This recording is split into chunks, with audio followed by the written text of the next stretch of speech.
And finally, we now have a new Nexus 7. But there were a few extra tidbits, and we've got to look at all of the new information. Hey, it's Joshua Vergara from Android Authority. What's going on, everybody? And this is the rundown. Let's start with the hotly anticipated Nexus 7. Now, if you were following the news just before the announcement was actually made today, Best Buy and Office Max kind of spilled the beans by shipping orders ahead of the actual launch. What it resulted were a bunch of advanced photos and leaked specs. But when Hugo Barra hit the stage and popped out that Nexus 7 from his back pocket, we were all still floored. First big detail was that he was able to grip the entire device in one hand. Also, considering there was a lot of information already leaked on the Nexus 7, you didn't hear all those cheers from the crowd, like from an event like, say, Google I/O. It was a little bit disappointing, at least for me, but then again, this was a pretty private event, so that might have explained it.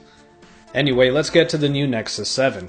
It's thinner, lighter, and narrower than the original, making it even easier to use in one hand. The new tablet gets a boost by using some tried-and-true specifications, with the Snapdragon S4 Pro clocked in at 1.5 GHz backed by the Adreno 320 and 2 GB of RAM. After all of the great smartphones in the past year, we know how good this package is, and it will work well for the 7-inch tablets. The display experience has been greatly upgraded, as the new Nexus 7 has been given a full HD 1080p display with 323 ppi. Stereo speakers have also been added, but no, they aren't front-facing, for a better audio experience. And then there is the 5-megapixel rear-facing camera, another pretty huge upgrade from the original Nexus 7.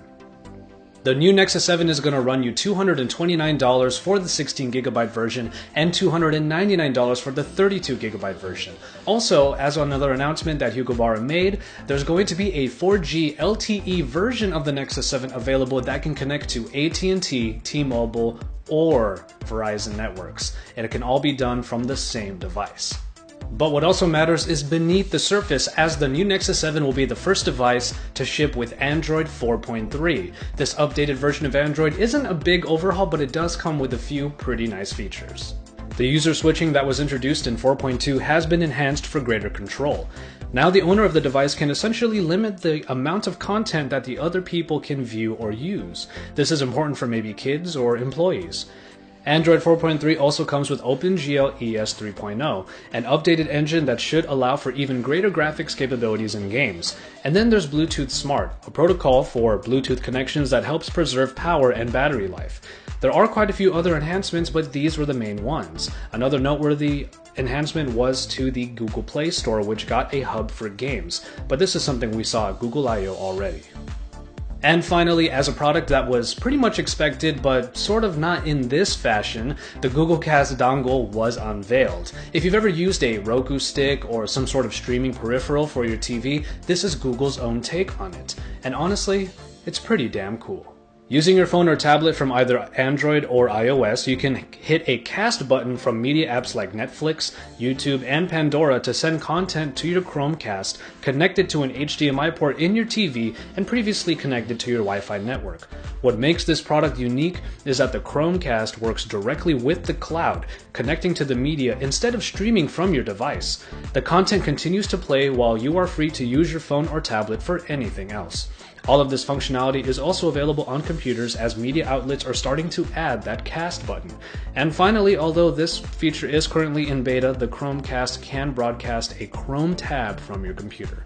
This new and honestly pretty awesome device is available for $35 at Best Buy stores or online at Amazon or at the Google Play Store. However, it does seem to be selling out pretty quickly online, so you better act fast. So I guess it's pretty safe to say that Google made a lot of people happy today with their new announcements and their new products. Tell us what you think about them in the comments below.